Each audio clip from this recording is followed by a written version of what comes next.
Hola, ¿qué tal hermanos? ¿Cómo están todos ustedes? Día sábado, día de cápsula. Hoy nos corresponde la cápsula número 12. Cómo ha ido pasando el tiempo, ya casi 3 meses desde que partimos con esta actividad. Así que quiero invitarles a que me puedan acompañar en la cápsula del día de hoy, que se va a encontrar la lectura bíblica en el libro de Segunda de Crónicas, en el capítulo 5, en el versículo 11. Voy a dar lectura al texto bíblico. Luego los sacerdotes salieron del lugar santo. Todos los sacerdotes presentes se habían purificado, estuvieran o no de turno ese día. Los levitas, que eran músicos, Asaf, Emán, Jedutún y todos sus hijos y hermanos, vestidos de manto de lino fino, estaban de pie en el lado oriental del altar y tocaban címbalos, liras y arpas. A ellos se les unieron 120 sacerdotes que tocaban trompetas. Los trompetistas y los cantores se unieron para alabar y dar gracias al Señor. Al son de trompetas, címbalos y otros instrumentos, elevaron sus voces y alabaron al Señor con las siguientes palabras: Él es bueno, su fiel amor perdura para siempre. En ese momento, una densa nube llenó el templo del Señor.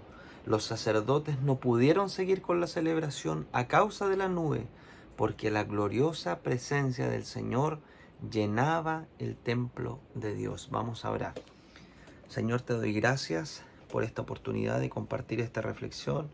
Te pido que en tu infinito amor y en tu infinita misericordia puedas usarme, Señor, como un canal de bendición para quienes puedan escuchar, Señor, de esta reflexión, que pueda llegar a sus corazones, a sus vidas, y que seas en esta tarde tú hablándonos, Señor, que no sean mis palabras, sino sean las tuyas. Te lo pido en el nombre de Jesús. Amén y amén. Este texto, hermanos, lo que acabamos de leer, hace referencia a cuando se consagra el templo que había construido Salomón. El pueblo de Israel, en su viaje por el desierto, trasladaban de un lugar a otro el arca del pacto, y en esa arca del pacto tenían guardados elementos que eran sumamente simbólicos y característicos de los milagros que el Señor había hecho en todo este camino desde que el pueblo de Israel sale desde Egipto, recorre el desierto, llegan a la tierra prometida, y el Señor cumple sus promesas. El rey Salomón propuso en su corazón construir un templo, y cuando él dedica el templo al Señor, ocurre esta situación que acabamos de leer, que estaban todos los sacerdotes, todos se habían preparado, que vestían sus vestiduras eran de lino fino, que estaban todos al mismo tiempo, ¿cierto?, tocando sus instrumentos, cantando al Señor, y en medio de esta alabanza, ¿qué ocurre?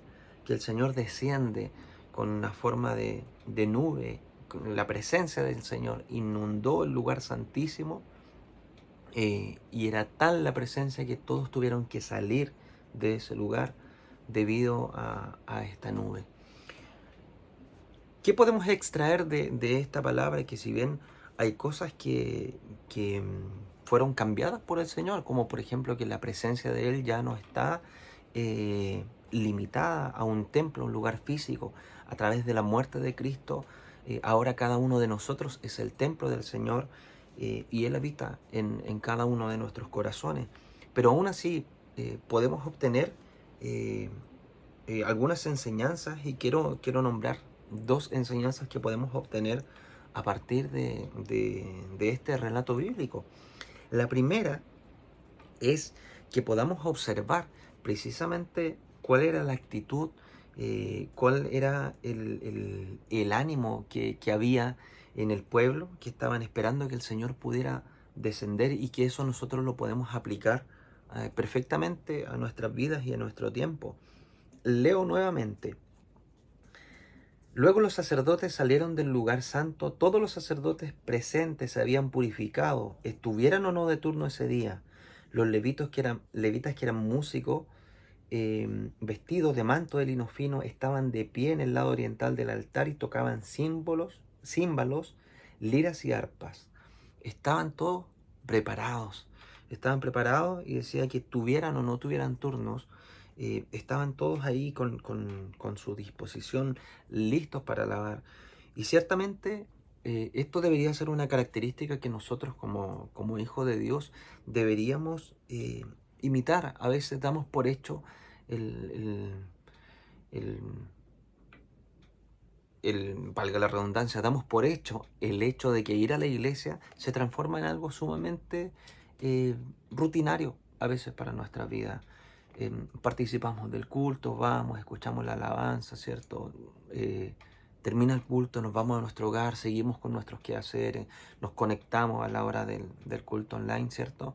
Pero la palabra del Señor nos dice que cuando el pueblo estaba pidiendo que la presencia pudiera inundar y pudieran consagrar el templo, estaban todos preparados, vestidos con sus mejores vestiduras. Y con esto quizás hoy día no haríamos referencia a la ropa, sino que cuál es nuestra vestidura.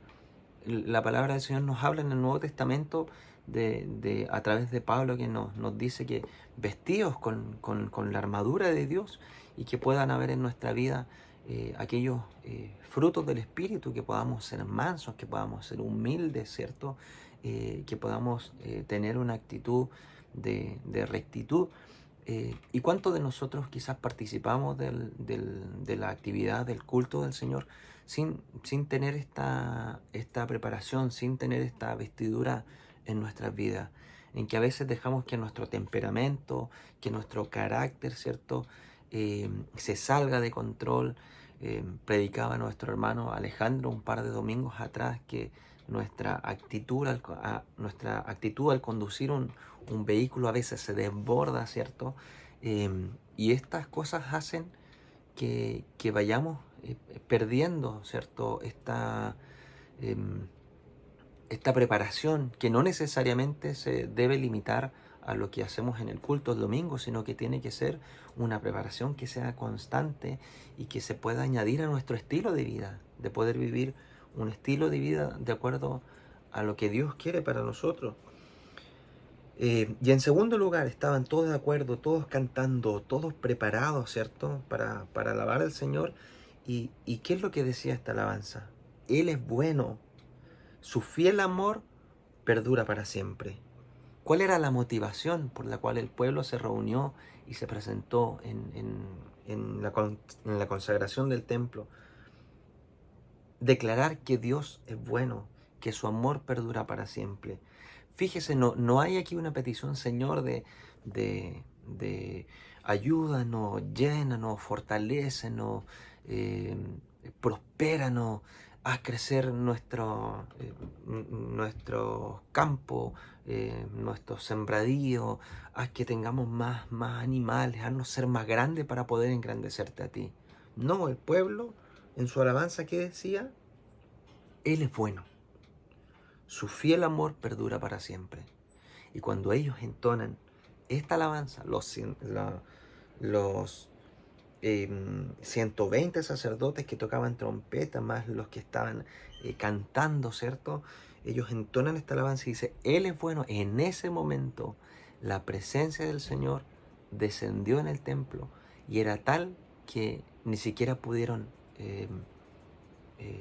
soportarlo. ¿Cuántas veces nosotros quizás confundimos nuestra instancia de alabanza, de adoración al Señor, con hacerle nuestras peticiones personales, con solicitar al Señor que nos pueda bendecir en nuestro trabajo para concretar proyectos que son a veces netamente personales, para renovar un auto, para comprar un mueble más grande o más bonito, o cosas que son netamente materiales? Pero veamos cuál era la razón de la alabanza del pueblo de Israel.